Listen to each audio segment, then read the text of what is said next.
Poupette! Poupette! Poupette! Poupette est revenue! Loéna! Cette vidéo elle est pour Poupette. La vie de ma mère Poupette, tu me manques ma vie, Hamri, mon cœur! Ramène ton fiac, je t'en supplie. S'il te plaît Poupette. Viens, je vais boire ton sang. En plus tu nous as manqué, moi tu m'as manqué là. Vas-y viens s'il te plaît. Bisous mon cœur.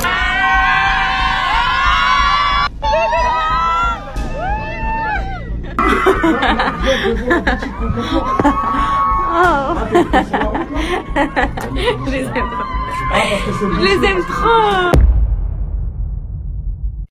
Aujourd'hui, sur les réseaux sociaux, il ne suffit plus d'être acteur, chanteur ou star du football pour devenir une célébrité. Il suffit juste de filmer toute sa vie. Montrer ce que t'as mangé, filmer tes enfants dans leur bain, parler de ton ex ou faire des clashs en story et bam, tu deviens une star. Prenez Nasdas par exemple. Plus de 9 millions d'abonnés sur Snapchat alors qu'il filme juste son quotidien à Perpignan. Ou encore Poupette Kenza suivi par plus d'1 million de personnes sur Instagram malgré des polémiques quasi hebdomadaires. C'est une dinguerie. Oh le Coran, c'est une dinguerie, je suis choquée. Wouah, la dinguerie. C'est ça, moi je suis avec mes enfants, je déménage à l'autre bout du monde avec mes 2 enfants les filles. Je me sépare. Force ma vie. Je suis choquée par là, j'arrive pas à m'en remettre. Et attention, ce ne sont pas juste des influenceurs, ce sont de véritables idoles pour certaines personnes. Des gens traversent la France entière pour les voir, certains pleurent en les rencontrant, et sur les réseaux, c'est la guerre entre les fans et les haters. On parle d'un vrai culte, pas juste d'un like ou d'un follow. Mais ce qui dérange véritablement, c'est le vide. Parce que ces personnes n'ont objectivement aucun talent particulier et n'apportent pas nécessairement une plus-value. Du moins, selon moi. Et selon beaucoup d'autres personnes.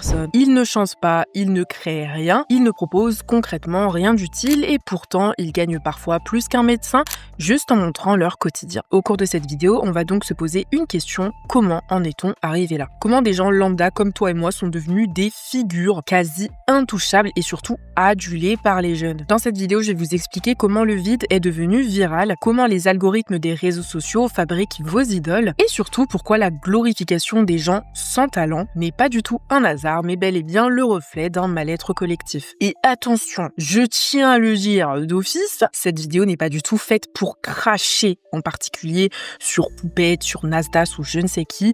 Honnêtement, j'en ai un peu rien à faire que vous regardiez ou non ce contenu. On n'est pas là pour juger des gens en particulier, mais pour analyser un système, une dynamique, la société de façon générale. Alors prépare ton meilleur popcorn parce que ça va péter et c'est parti. D'emblée, la première chose à comprendre, c'est que les humains sont des créatures sociales. En tant qu'humain, on a besoin d'appartenir à un groupe. On veut se sentir relié à quelqu'un, à quelque chose. Et quand on se sent seul ou en décalage avec les autres, on va tout simplement chercher ce lien ailleurs. Et justement, à travers les années, Internet est devenu ce ailleurs pour beaucoup de personnes. C'est justement là qu'intervient ce que l'on appelle la relation parasociale. C'est un concept étudié par des psychologues comme Schramm. En gros, c'est une relation à sens unique. Toi, derrière ton écran, tu as l'impression de connaître quelqu'un que tu ne rencontreras pourtant jamais. Tu ris à ses blagues, tu connais sa voix par cœur, tu sais même où elle vit, tu suis ses galères, ses réussites, bref, t'as l'impression qu'il ou elle te parle personnellement. Mais de l'autre côté, cette personne ignore totalement ton identité. Elle ne sait même pas que tu existes. Et pourtant, émotionnellement, ce lien est bel et bien réel pour toi. C'est ce qui se passe avec des personnalités comme Poupette Kenza ou encore Nasdas. Nasdas va t'appeler mon sang, la team, la chaîneté. Il va sans cesse aller à la rencontre de ses abonnés dans la rue, les filmer et tout ce qui s'ensuit. Poupette, de son côté, va elle aussi surnommer sa communauté mes poupettes. Et là, pour certaines personnes, tu ne regardes plus un influenceur, tu écoutes un ami, un mentor, voire même un repère. Tu te sens intégré et valorisé. Il faut bien comprendre une chose dans le marketing, parce que oui, ces influenceurs par la suite vont faire des partenariats. Finalement, on peut clairement appliquer les codes du marketing à ces personnalités publiques. Bref, pour en revenir à nos moutons, dans le marketing, le lien émotionnel va vite devenir une arme très puissante. Parce qu'un abonné qui t'aime bien va dépenser 20 balles pour payer ton livre alors qu'en soi, il ne lit même pas. Mais comme c'est toi, il va le payer. Et surtout, un abonné qui t'aime de tout son cœur, qui pense faire partie de ta famille virtuelle, prendra coûte que coûte ta défense, quitte à se mettre des gens à dos et quitte à se castagne sur Twitter à 2h du sba. Et ce, même si t'as fait une dinguerie et que t'es en tort. C'est une technique bien connue en psychologie du marketing. On ne vend pas un produit, mais une émotion. Et les influenceurs, aujourd'hui, dans la majorité, vendent de la tendresse, ou plutôt, ils la jouent pour certains. Sur les réseaux, cette illusion est clairement décuplée parce que l'influenceur parle en face cam, partage son quotidien, répond à quelques messages, montre ses enfants, ses émotions, ses galères. Bref, il va créer une illusion de réciprocité. En soi, c'est pas vraiment une illusion parce que, oui, en vérité, tu connais tous les aspects de sa vie. Mais lui, il ne connaît même pas ton prénom. Pour parler français, il en a un peu rien à faire de toi. En soi, t'es qu'une vulgaire ligne dans ses statistiques, un simple chiffre dans son audience. Et pourtant, toi, derrière ton écran, tu ressens quelque chose de sincère. Et ça marche plutôt bien parce que cette relation remplit un vide affectif chez beaucoup de personnes. Ce type de proximité génère un public ultra loyal, mais surtout ultra fragile émotionnellement. Car si tu crois que cette personne t'aime, alors tu la défends coûte que coûte, tu excuses ses erreurs, tu refuses la critique et tu t'impliques personnellement. C'est ce qui s'est passé lors du retour de Poupette Kenza après sa condamnation. Des milliers de personnes l'ont accueilli avec des forces à toi marraine, tu mérites que du bonheur, on te croit. Bref, ce lien affectif a une autre conséquence, il étouffe complètement la critique. Par exemple, je vous parle en connaissance de cause, je sais pertinemment que quand je vais poster cette vidéo, dans les commentaires, je vais me faire tailler. Je sais, pas par tout le monde, mais Bélec, je suis sûre que certaines personnes vont un peu m'insulter tous les noms et je préfère vous dire d'avance que j'en ai un peu rien à foutre. Mais le fait est que si tu oses critiquer une personne ou ses actes, tu deviens aussitôt un hater, un jaloux. Jalousé quoi, concrètement? Un rageux, peu importe ce que tu dis. Et on retrouve ce même schéma non pas que chez les influenceurs, mais chez les stars, les chanteurs d'eux-mêmes. Par exemple, tu vas critiquer un outfit de Nicki Minaj, aussitôt, dans tes DM, tu vas recevoir des insultes, des menaces de mort de ses fans. Le simple fait de pointer une incohérence dans un comportement ou de douter de la sincérité d'autrui va faire de toi automatiquement un ennemi. Moi, j'ai juste une chose à vous dire, faut se détendre le string. Concrètement, il faut pas dépenser toute son énergie pour défendre quelqu'un qui ne te calcule pas. Le deuxième élément à comprendre, c'est la perte de confiance dans les figures traditionnelles d'autorité. Bouge pas ma sœur, je vais tout expliquer. Les institutions, l'école, les médias, les politiques sont de plus en plus perçues comme étant lointaines, inaccessibles ou même hypocrites auprès des citoyens français. Du coup, quand quelqu'un sur TikTok ou Snapchat prend la parole avec des phrases simples, sans filtre, un langage disons vrai et dit les termes, bref, des choses que toi aussi tu ressens au fond, forcément ça parle. C'est justement ce que la Miviludes, un organisme qui lutte contre les dérives sectaires, a observé dans un de ses rapports. Elle y explique que la société actuelle est marquée par une montée des croyances étranges, des troubles psy en hausse et surtout une quête de sens. Et dans ce vide, les influenceurs apparaissent comme des sauveurs. Ils te donnent l'impression de t'écouter, de t'encourager, bref, de t'offrir une famille. Mais parfois, ça va beaucoup trop loin. Parce que dans cette relation déséquilibrée, certaines personnes développent une admiration excessive, voire même dans certains cas, une dépendance émotionnelle. C'est là que certaines personnes vont faire le parallèle entre les influenceurs et des gourous de sectes. Parce qu'en voyant le truc de l'extérieur, je suis désolée, quand tu prononces le nom de Poupette Kenza, tu vas t'attirer toutes les foudres de ses fans, autant des enfants prépubères que des darons de 45 piges, qui vont venir t'arracher la perruque, pour on ne sait quelle raison. C'est un peu finalement la même chose que des adeptes qui vont défendre bec et ongle leur gourou.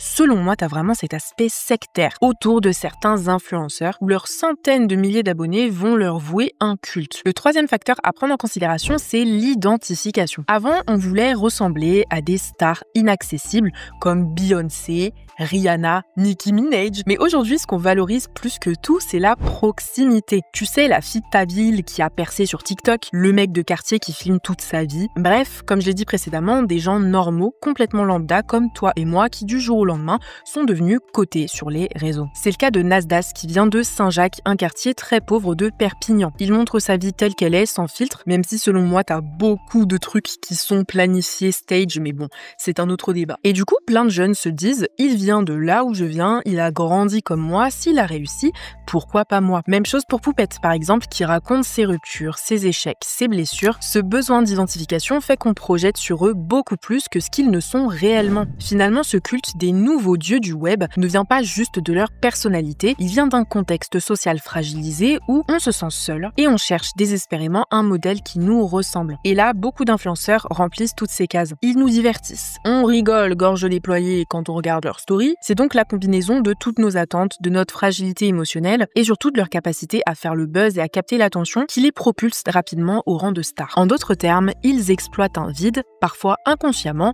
parfois très consciemment. Et ce qu'on va voir juste après, c'est que justement ce vide peut devenir une stratégie. Quand on regarde certains profils qui explosent sur les réseaux sociaux, une chose saute aux yeux. Le contenu est souvent vide, répétitif ou sans réelle valeur ajoutée. Et attention, avant qu'on ne m'attrape encore par le callback, même moi, aux yeux de beaucoup de personnes, mon contenu peut être inutile, nul à chier. Bref, tout est question de relativité, encore une fois. Je vais pas faire l'ancienne alors que je fais des vidéos depuis 2 jours, mais bref, vous avez compris. Et pourtant, ces profils gagnent des millions d'abonnés. Ils sont invités à la télé, à des événements de renom, ils décrochent des partenariats, bref, deviennent de véritables stars. Alors on pourrait croire que c'est une coïncidence, qu'il suffit juste d'avoir un bon timing ou de tomber dans les bons algorithmes. Mais en réalité, le vide est devenu une stratégie. Et ce n'est pas du tout un accident, mais bel et bien une méthode. Souvent sur TikTok, les gens vont parler de culture du vide. Mais pourquoi ce vide fonctionne réellement? Parce qu'il est tout simplement universel, accessible à tous et surtout rentable. Quand tu fais un contenu vide de sens, tu te compliques pas la tête, tu ne prends pas de risques particuliers, tu n'as pas besoin de compétences de montage incommensurables, d'expertise, t'as juste besoin d'exister, de parler, de réagir à telle ou telle actualité. Et dans un système qui valorise l'instantané, le vide devient une matière première. Tu racontes ta journée sans intérêt, tu crées de la proximité, tu fais un haul de course, tu donnes l'illusion de transparence, tu pleures en live, tu te plains de ton mec,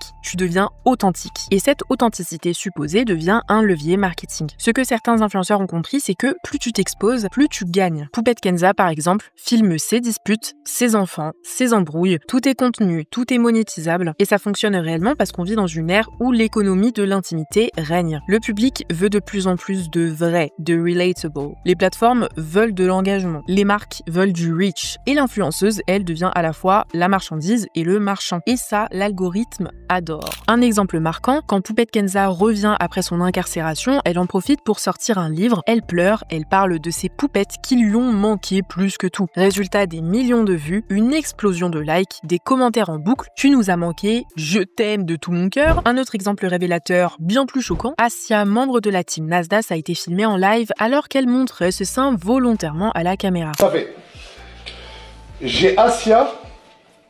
En gros, là il y a Sohan, là il y a Asia. Asia, parle français, c'est qui la plus belle, toi ou elle? C'est moi la plus belle et j'ai des gros.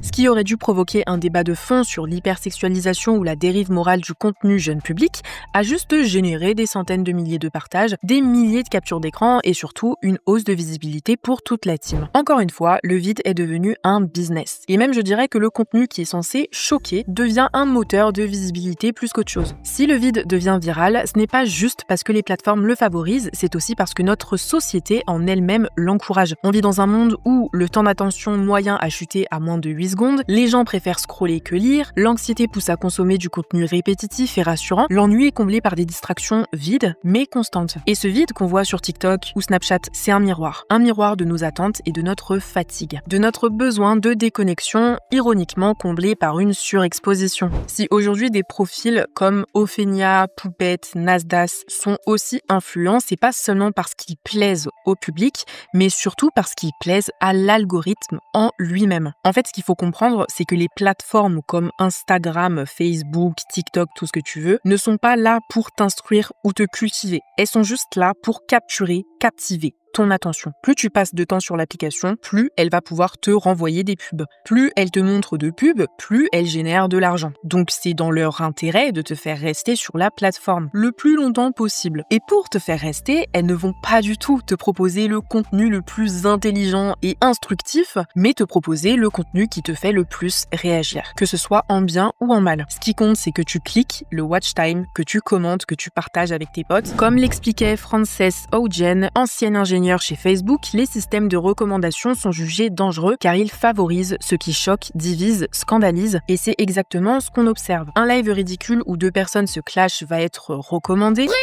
Mais non! On a des fois des abrutis qui m'insultent du matin au soir par l'aspect. Mais les cons continuent. Mon panique. Mes grands-parents, mes arrière-grands-parents j'aurais foutu la tête dans la merde de vache. Un story time avec des pleurs et des cris va lui aussi être recommandé. Une interview sérieuse sur les enjeux écologiques va plus souvent être ignorée. On va parler français. Tu te demandes pourquoi? Tout simplement parce que les premiers déclenchent des émotions immédiates, tandis que l'interview sérieuse de je ne sais où demande de la réflexion. Mais quand on est là à scroller pendant 5 heures comme un vieux tas dans son lit au lieu de dormir, on veut pas réfléchir, on veut juste oublier, penser à autre chose, bref, prendre son cerveau et le déposer à côté, comme si de rien n'était. Et attention, je viens pas faire le moine Shaolin parce que même moi des fois je scrolle, donc je suis pas là pour vous faire la morale. L'algorithme il est pas là pour t'éduquer, mais il est tout simplement présent pour te rendre accro. Plus tu fais réagir, plus tu vas générer de l'engagement, donc plus tu vas être montré dans l'algorithme. Et l'engagement, attention, c'est pas toujours le like tout mignon et le commentaire « Ouah, je t'aime trop, t'es trop belle ».